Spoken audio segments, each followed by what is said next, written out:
Hello guys, welcome to thrill time. আজকে তোমাদের জন্য আমি একটা চরম হাসির ড্রামা নিয়ে আসছি। এই ড্রামাটা দেখে যদি তোমাদের আমি না হাসাইতে পারছি তাহলে বইলো। ড্রামার নাম হচ্ছে ওয়েলকাম টু ওয়াইকিকি। আর ভিডিওতে যাওয়ার আগে আমি তোমাদের এই ড্রামা নিয়ে একটা ইম্পর্টেন্ট কথা বলি। এই ড্রামার প্রথমে হালকা অংশ দেখে তোমাদের মনে হতে পারে যে বলিউড মুভি হেই বেবির কপি এই ড্রামাটা, কিন্তু না, এরকম কোনো কিছুই না। তুমি জাস্ট এই ভিডিওটা 3 মিনিট দেখো, তাহলেই বুঝবা যে হেই বেবির সাথে ওয়েলকাম টু ওয়াইকিকির দূর দূর পর্যন্ত কোনো মিল নেই। এই দুইটাই ডিফারেন্ট দুইটা কাহিনী, এই দুইটার একে অপরের সাথে বিন্দু মাত্র কোনো মিল নেই। আচ্ছা, তো চলো এবারে এই চরম হাসির ড্রামা ওয়েলকাম টু ওয়াইকিকিতে যাওয়া যাক। ড্রামাতে তোমরা কয়েকটা ক্যারেক্টারই দেখবে, তবে এই ড্রামার মেইন ক্যারেক্টার হচ্ছে এই 3 কার্টুন, যারা বেস্ট ফ্রেন্ড। আর এই 3 কার্টুনের নাম হচ্ছে জংকি, ডুশিক আর ডঙ্গু। কি নাম বাবারে! ডঙ্গুর নাম শুনে আমার ডেঙ্গুর কথা মনে পড়ে গেছে। আচ্ছা, যাই হোক, ড্রামার শুরুতেই আমরা দেখি ডেঙ্গুর ঘুম না মানে ডঙ্গুর ঘুম কিছুটা এভাবে ভাঙে। আচ্ছা হ্যাঁ, আরেকটা কথা, এই 3 নমুনা কিন্তু একদম ফকির। তাদের শুধু একটা গেস্ট হাউসই আছে, যেটায় তারা কোরিয়াতে ঘুরতে আসা মানুষদের রেন্টে রুম দেয়। তবে তাদের কপাল চরম খারাপ, যার কারণে জীবনেও তাদের গেস্ট হাউসে কোনো ভাড়াটিয়াই আসে না। আর তাই এই 3 কার্টুন আর ডঙ্গুর বোন সিওজিন এই বাসায়ই মিলেমিশে থাকতো। আই মিন ঝগড়া করে। এই 4 জনের প্রায় প্রতিদিনই ঝগড়া প্রায় লেগেই থাকে। আচ্ছা যাই হোক, সকালে ডঙ্গুর ঘুম ভাঙার পর তার ফোনে কল আসে, আর সে জানতে পারে যে তাদের বাসার পানির লাইন কেটে দেওয়া হয়েছে। আসলে এই ফকিরগুলো জীবনেও পানির বিল দিত না, যার কারণে আজ তাদের এই দশা। তখন সেখানে জংকি চিল্লাতে চিল্লাতে বের হয় বাথরুম থেকে, ঠিক এভাবে। জংকি ভাবছিল নিশ্চয়ই শয়তান ডঙ্গুই তার সাথে প্র্যাঙ্ক করার জন্য পানির সাথে খারাপ কিছু করেছে। তখন ডঙ্গু বলে যে এই 7 সকালে তার এত চর্বি জমে নাই যে এমন ফালতু প্র্যাঙ্ক করবে ফালতু মানুষ জংকির সাথে। এরপর ডঙ্গু সবাইকে পানি চলে যাওয়ার আসল কথা বলে, আর বলে যে পানি আবার আনতে হলে তাদের $440 পে করতে হবে, যেটা এই ফকিরগুলোর অকাদের বাইরে। পানির টেনশনে ডঙ্গুর রাগ উঠছিল, আর সে জংকি আর ডুশিককে বলতে থাকে তাদের কথাই সে এই গেস্ট হাউস কিনেছে, কিন্তু তাদের কপাল এতই খারাপ যে এখনো কেউ ভাড়া নিতে আসেনি একটা রুমও। ডঙ্গু তখন রাগ করে তার রুমে আসলে একটা বেবির আওয়াজ শুনতে পায়। সেখানে একটা পর্দা ছিল, পর্দাটা সরালে তারা দেখে সেখানে কিউট একটা বেবি। তাদের 4 জনের ব্যাচেলার হাউসে একটা বেবি দেখে তো তারা 3 জনই হাক্কা বাক্কা হয়ে যায়। তাদের 3 জনের মাথায় তখন এই প্রশ্নই ঘুরছিল যে এই বাচ্চা কই থেকে আইলো। তখন বাচ্চাটা কাঁদতে থাকলে ডঙ্গু ভাবে যে সে বাচ্চার কান্না অনেক ইজিলি থামাতে পারবে, আর তাই সে বাচ্চার কান্না থামাতে যায়, আর তার হাতে বাচ্চার পটি লেগে যায়। আর তারপর তো ডঙ্গু এই গু নিয়ে বড় কাহিনী করে, যেটা দেখে অনেক মজা পাওয়া যায়। তারপর যখন বেবি তার কান্না বন্ধ করছিলই না, তখন তারা বেবির ডায়পার বদলানোর সিদ্ধান্ত নিয়েই নেয়।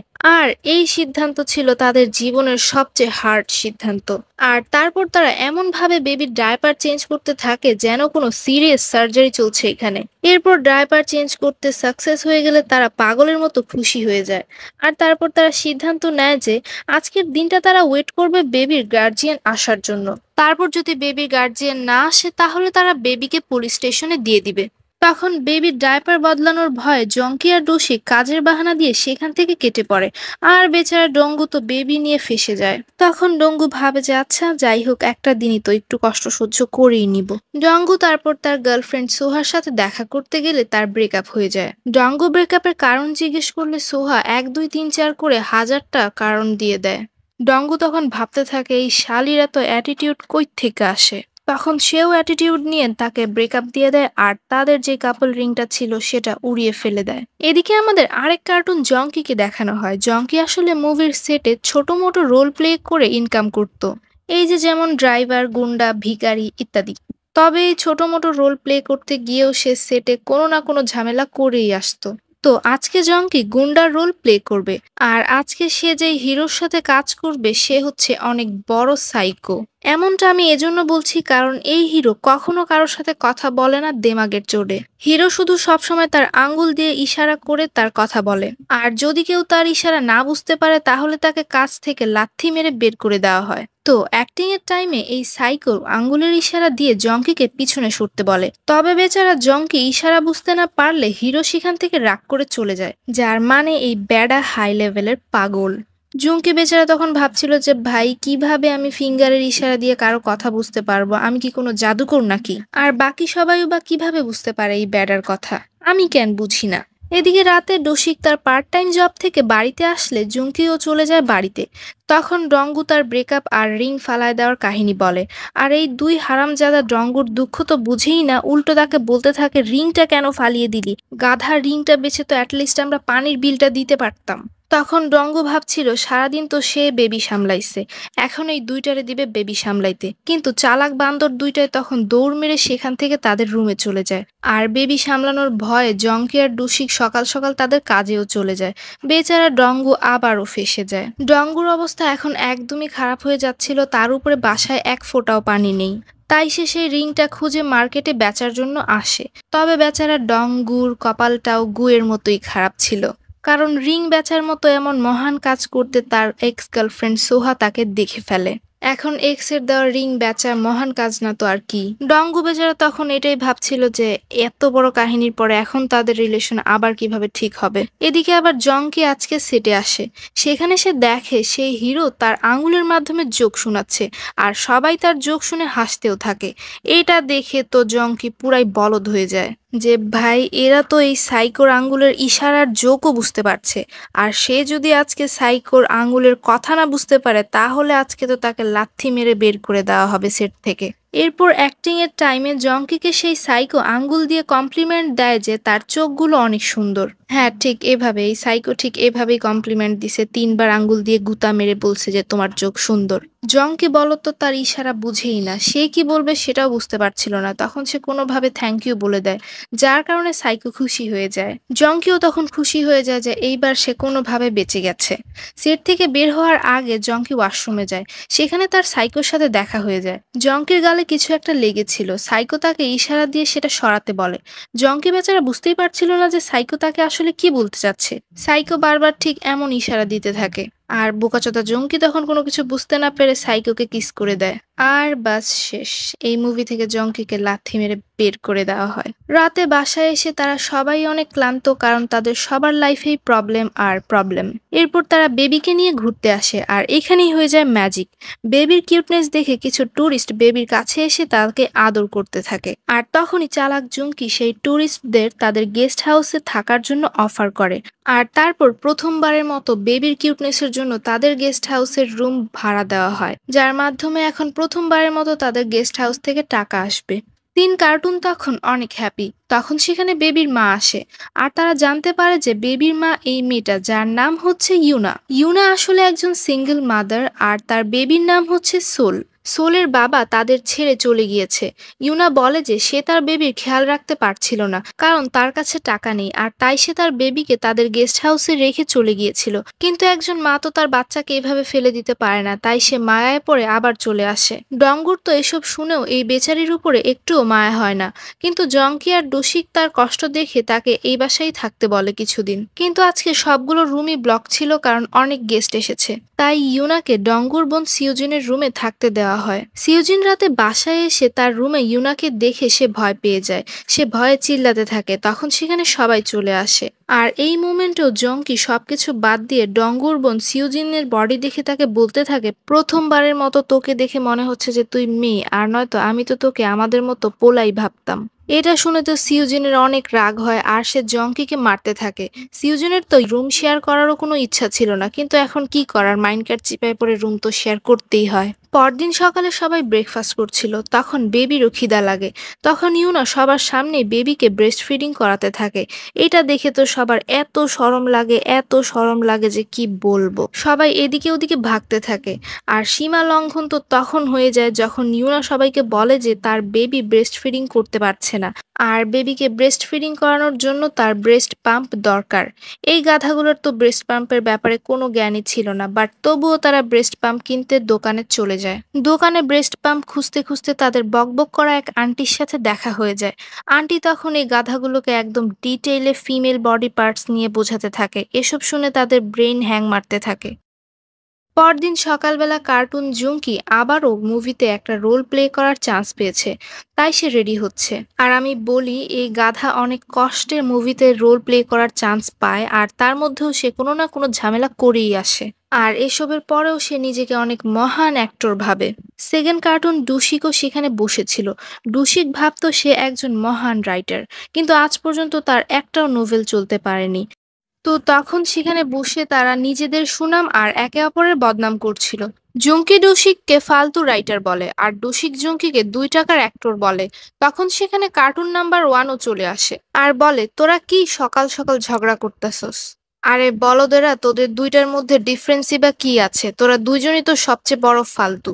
এটা শুনে তো জঙ্কি আর ডসিক ডঙ্গুর উপরে রেগে যায়, আর তারপর জঙ্কি, ডঙ্গু আর ডসিক পাগলা কুত্তার মতো ঝগড়া করতে থাকে।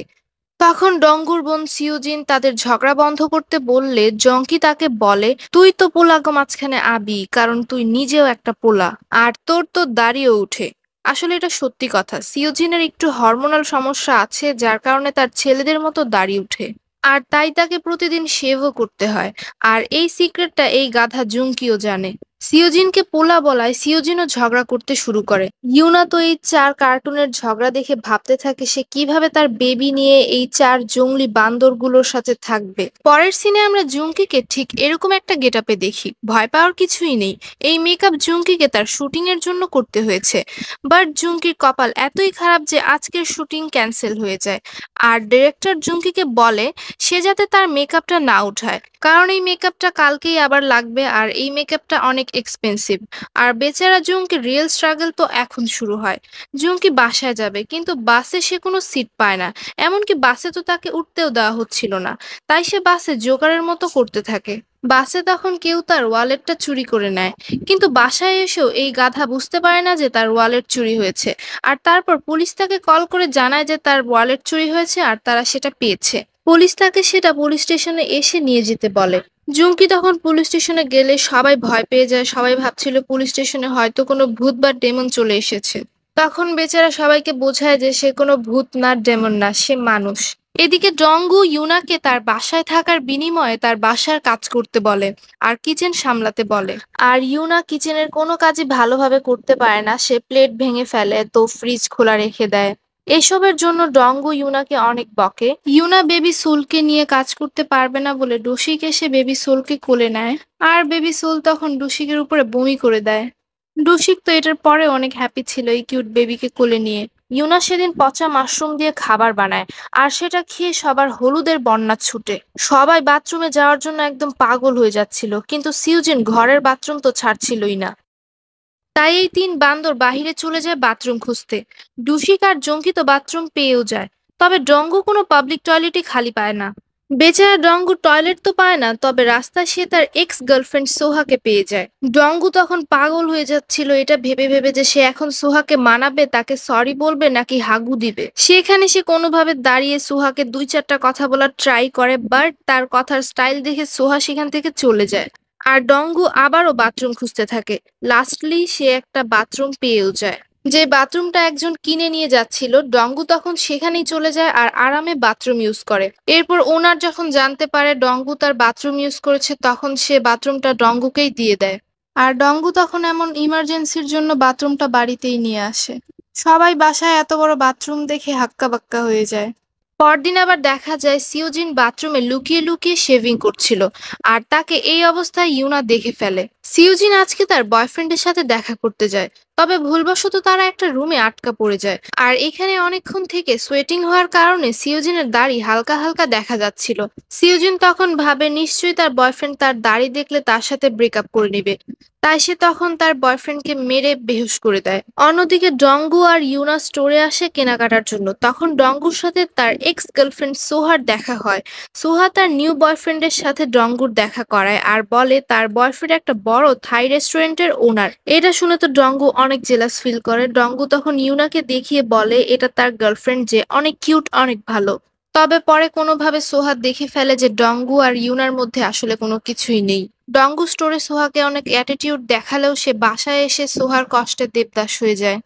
তবে সে শুধু একা না, তার বোন সিউজিনকেও তার বয়ফ্রেন্ড দাড়িতে দেখে ফেলে আর ব্রেকআপ দিয়ে চলে যায়। দুইজন ছাগলই তখন অনেক কাঁদতে থাকে। এপিসোড 3-তে আমরা দেখি সিউজিন আর ডঙ্গু 2 ভাই বোন তাদের ব্রেকআপ নিয়ে ছোট বাচ্চাদের মতো কাঁদতে থাকে। তখন উপরওয়ালা ডঙ্গুর দোয়া না শুনলেও সিউজিনের দোয়া শোনে। সিউজিনের বয়ফ্রেন্ড তার কাছে এসে বলে, তোমার ফেসে দাড়ি উঠে তাও আমি তোমাকে ডেট করব, কারণ আমি তোমাকে অনেক ভালোবাসি, আর ভালোবাসায় কোনো শর্ত হয় না। আহ, কি ভালোবাসা!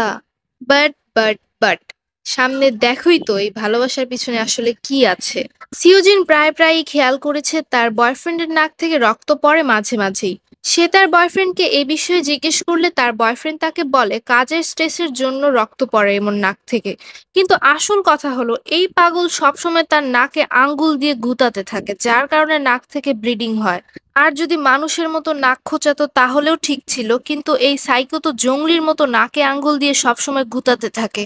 তার নাক খোঁচানো দেখে এমন মনে হয় যে সে কোনো গর্তের মধ্যে ড্রিল মেশিন চালাচ্ছে। আর যখন তার নাক থেকে ব্লিডিং হয় তখন তার এতে কোনো কিছুই যায় আসে না। এই সাইকো এই ব্লিডিং কে নর্মাল মনে করে, মানে পুরাই জংলি। সিউজিনের সামনেই এই গাধা নাকে আঙ্গুল দিয়ে খোঁচানোতে বিজি ছিল, মানে গার্লফ্রেন্ডের সামনেও কন্ট্রোল হচ্ছে না। সিউজিন বেচারি তো এসব দেখে শক খেয়ে যায় আর ভাবতে থাকে যে তার বয়ফ্রেন্ড এমন কেন। তখনই সাইকো তার ময়লা হাত দিয়ে সিউজিনকে খাইয়ে দিতে চায়। ইস, বেচারি। সিউজিন সেদিন তো কোনো কিছুই বলে না, বাট তারা পরদিন যখন আবার ডেটে আসে, তার ক্রাশ আবারও অনেক আরামে মজা করতে করতে নিজের নাকে আঙ্গুল দিয়ে খোঁচাচ্ছিল। তখন সিউজিন অনেক সাহস করে তার বয়ফ্রেন্ডকে বলে দেয় এমন জঘন্য অভ্যাস বাদ দিতে। তখন তার বয়ফ্রেন্ড বলে, যদি আমি তোমার মতো দাড়িওয়ালা একটা মেয়েকে ডেট করতে পারি তাহলে তুমি আমার নাক খোঁচানোকে কেন পছন্দ করছো না। তারা তখন এই বিষয় নিয়ে ঝগড়া করতে থাকে আর পুরো রেস্টুরেন্টবাসী জেনে যায় যে তারা আসলে কেমন।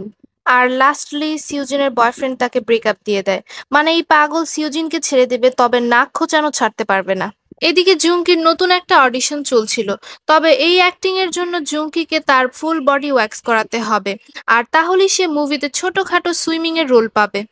জুঙ্কি তখন চলে যায় তার ফুল বডি ওয়্যাক্স করাতে। বেচারা 2 টাকার শুটিং এর জন্য ওয়্যাক্সের কষ্ট সহ্য করে নেয়। তবে কাল সে তার গার্লফ্রেন্ডের সাথে দেখা করতে গেলে জানতে পারে যে সে সেদিন যেই মেয়েটাকে দিয়ে ওয়্যাক্স করিয়েছিল সেটা তার গার্লফ্রেন্ডের ছোট বোন ছিল। এই ব্যাপারটায় জুঙ্কির গার্লফ্রেন্ড অনেক রাগে ছিল। জুঙ্কির গার্লফ্রেন্ডের সমস্যা ছিল যে তার আগে কেন তার প্রাইভেট পার্ট তার ছোট বোন দেখবে। এটা নাকি তার গার্লফ্রেন্ডের কাছে অনেক শরমের বিষয়। এত কিছুর পরও জুঙ্কির সম্মান একটু একটু ছিল। সে ভাবে আচ্ছা সমস্যা নেই, সে পরে তার গার্লফ্রেন্ডকে মানিয়েই নিবে। আর এরপর বাসায় এসে জুঙ্কি সিউজিনের সাথে গরম গরম নুডলস নিয়ে জানোয়ারের মতো ঝগড়া করছিল, যার ফলে তার প্রাইভেট পার্টে গরম গরম নুডলস পড়ে জ্বলে যায় আর সে চিল্লাতে থাকে। আর তারপর বেচারাকে হসপিটালে নিয়ে আসা হয়, বাট হসপিটালে এসে সে জানতে পারে যে ডক্টর তার গার্লফ্রেন্ডের মা, মানে জুঙ্কির শাশুড়ি, যার সাথে সে আজকেই সকালে দেখা করেছিল। ট্রিটমেন্টের সময় তিনিও জুঙ্কির প্রাইভেট পার্ট দেখে ফেলেন, কারণ ডক্টর তিনি ঝামেলা যেই জায়গায় সেই জায়গা তো অবশ্যই দেখবেন। আর এই ফালতু একটা কারণের জন্য জুঙ্কির এবার ব্রেকআপ হয়েই যায়। রিজন অনেক স্টুপিড একটা রিজন। তার গার্লফ্রেন্ড তাকে বলে, তোমার টুনটুনি তো এখন আমার পুরো ফ্যামিলি দেখে ফেলেছে আমার আগে, আর সে এই শরম সহ্য করতে পারবে না, তাই ব্রেকআপ। এখন পর্যন্ত তাও সব একটু হলেও ঠিক ছিল, বাট পরে দেখা যায় জুঙ্কি যে রোলের জন্য ওয়্যাক্স করে ব্যথা সহ্য করেছে তার গার্লফ্রেন্ড তাকে ব্রেকআপ দিয়েছে, সেই রোল জুঙ্কি পায়ই না। আহারে, বেচারা জুঙ্কি অনেক কাঁদতে থাকে। এরপর এপিসোড 4 এর শুরুতে আমরা জুঙ্কির পাছা কিছুটা এভাবে দেখতে পারি। প্রথমে তো দেখে ভেবেছিলাম এই গাধা আবার কোন নতুন নাটক করছে, পরে জানতে পারলাম জুঙ্কি মুভিতে রোল না পাওয়ায় এখন জিন্সের অ্যাডভার্টাইজ করতে এসেছে, ঠিক এইভাবে। তো তখন অ্যাড চলছিল লাইভে, আর পোড়া কপাল জুঙ্কির সাথে লাইভে এটা হয়ে যায়। প্যান্ট ছিঁড়ে যাওয়ায় জুঙ্কি এমন এক্সপ্রেশন দেয়, আর এই কারণে সে রাতারাতি ভাইরাল হয়ে যায়। আর সে ভাইরাল হয়ে যাওয়ায় একটা নামি দামি অ্যাক্ট্রেসের সাথে মুভিতে কিডন্যাপারের রোল পেয়ে যায়। সে যখন সেই নামি দামি অ্যাক্ট্রেসের সাথে দেখা করতে যায় তখন সেই অ্যাক্ট্রেস তার সাথে কোনো কথাই বলে না। অ্যাক্ট্রেস খালি একটু পরপরই ঘুরে ঘুরে আশেপাশে যায় আর সবকিছু ভাঙতে থাকে। জুঙ্কি এটা দেখে ভয় পেয়ে যায়। তখন ডিরেক্টর জুঙ্কিকে বলে, এই অ্যাক্ট্রেসের একটা বিশেষত্ব আছে, সে যেই রোলই পায় সেটাতেই সে হারিয়ে যায়। সে সেই পরিস্থিতিতেই নিজেকে মনে করে আর সেভাবেই আচরণ করে। আর আজকে সে একজন মায়ের রোল পেয়েছে, আর এই মায়ের বাচ্চা কিডন্যাপ হয়ে গিয়েছে, আর সেই কিডন্যাপারই হলো জুঙ্কি। সেই কিডন্যাপারের উপরেই এখন অ্যাক্ট্রেস রেগে আছে। জুমকি তো এই কথা শুনে অনেক ভয় পেয়ে যায়। আর অ্যাক্টিং এর টাইমে তো জুমকির অবস্থা একদম ১২টা বেজে যায়। অ্যাক্ট্রেস এই ক্যারেক্টারের ভিতরে এমন ভাবে ঢুকে যায় যে সে জুমকিকে সত্যি সত্যি অনেক ধোলাই করে। আর লাস্টলি যখন অ্যাক্ট্রেস জুমকিকে গলা টিপে মেরেই ফেলবে, তখনই জুমকি ব্রেন খাটিয়ে মরে যাওয়ার অ্যাক্টিং করে, তাও আবার এরকম হাঁ করে। অ্যাক্ট্রেস তখন অনেক কান্নাকাটি করে আর তারপর এইটা হয়ে যায়। ইস! এই সিন দেখার পরে তো আমি জুমকি বলদ তারপরেও অনেক খুশি ছিল যে অ্যাট লিস্ট তাকে টিভিতে তো দেখানো হবে। এদিকে ডঙ্গু ইদানিং ইউনার সাথে পোলাইটলি কথা বলছে। এমন কেন হচ্ছে তোমরা একটু পরেই বুঝবে। ইউনা এই বাড়িতে বসে বসে খেতে চায় না। সে কিছু করতে চায়। সে একটা বেকারি দিতে চায়। ডঙ্গু তখন ইউনাকে হেল্প করতে চায় আর তাকে বেকারি ক্লাসে পাঠায়। ইউনা বেকারি ক্লাস জয়েন করে আর প্রথম দিনই তার একটা ফালতু ছাগলের সাথে পরিচয় হয়। সেই ফালতু ছাগল ইউনার সাথে অনেক বকবক করে আর ডঙ্গু ইউনাকে সেই ফালতু ছাগলের সাথে দেখে ফেলে আর তার এই ব্যাপারটা একদমই ভালো লাগে না। আর তোমরা যদি এখনো বুঝতে না পারো তাহলে বলি, আমাদের ডঙ্গু এখন ইউনাকে লাইক করতে শুরু করেছে। তার মানে ইউনার জন্য ফিলিংস তো এসেছে, তবে সেই ফিলিংসকে এই গাধা একসেপ্টই করতে চাইছিল না। তার বিশ্বাসই হচ্ছিল না যে যেই ইউনাকে সে এতদিন এত বকেছে, এত হেট করতো তার কাজ নিয়ে, তাকে সে এখন পছন্দ করতে শুরু করেছে। এরপর এপিসোড 5-এ আমরা গাধা নাম্বার 3 ডুশিককে অনেক কষ্টে একটা নোভেল শেষ করতে দেখি। সে এক ডিরেক্টরকে তার নোভেলটা দেখায়। তার মনে তো অনেক কনফিডেন্স ছিল যে হ্যাঁ, এমন মহানভেল তো এই বেডা তার বাপের জন্মেও পড়ে নাই। নিশ্চয়ই বেডা এখন আমার নোভেলের প্রশংসা করবে। কিন্তু ডিরেক্টর তার নোভেলের প্রশংসা করা তো দূরের কথা, উল্টো তার নোভেলের ইজ্জতের প্লাস্টিক করে দেয়। এটা বলে যে এটা নোভেল নাকি ক্লাস 2-3 বাচ্চাদের বুক। ডিরেক্টর তখন ডুশিককে এমন নোভেল বাদ দিয়ে একটু দুষ্ট, একটু এরোটিক নোভেল লিখতে বলে। ডুশিক তো ভোলা ভালা, জীবনেও এরোটিক মুভি দেখে নাই, তবে আজ এরোটিক নোভেল লিখতে রাজি হয়ে যায়, কারণ তার টাকার দরকার। আর এরোটিক নোভেল লেখার জন্য তার আগে এরোটিক মুভি দেখতে হবে। আর ডিউশিকের এরোটিক মুভি দেখতে গিয়ে ঘাম ছুটে যায়। এমনিতেই ডঙ্গু, ডুশিক, জুংকি, সিউজিন, ইউনার লাইফে প্রবলেম আর প্রবলেমই চলছিল। আর তার উপরে আবার পরদিন সকালে তাদের বাসায় নতুন ঝামেলা চলে আসে। আসলে এই গাধাগুলো অনেক দিন থেকে গ্যাসের বিল দেয়নি, যার কারণে আজকে টাকা চাইতে গ্যাস অফিসের ওনারই চলে আসে তাদের বাসায়। তখন এই নমুনাগুলো নমুনা করে রিকোয়েস্ট করে 1 মান্থের টাইম নেয় বিল দেওয়ার জন্য। আর তারপরে এই ফকিরগুলো কিভাবে টাকা দেবে সেটা আমরা দেখব পরের এপিসোডগুলোতে। এই ভিডিওতে আমি ওয়েলকাম টু ওয়াইকিকের এপিসোড 1 থেকে এপিসোড 5 এক্সপ্লেন করেছি। ওয়েলকাম টু ওয়াইকিকের মোট 20টা এপিসোড আছে। আমি 5টা করে মোট 4টা ভিডিওতে তোমাদেরকে এক্সপ্লেন করে দিব। আর এই 4টা ভিডিও তুমি আমার চ্যানেলের প্লেলিস্টে গেলেই পেয়ে যাবে। তাছাড়াও আমি ডেসক্রিপশনে আর কমেন্ট বক্সে লিংক দিয়ে দিব। তো গাইস, আজকের এই ভিডিওটি তোমাদের কাছে কেমন লেগেছে আমাকে অবশ্যই কমেন্ট করে জানাবে। যদি ভালো লেগে থাকে তাহলে আমার ভিডিওটিতে লাইক করে দিবে।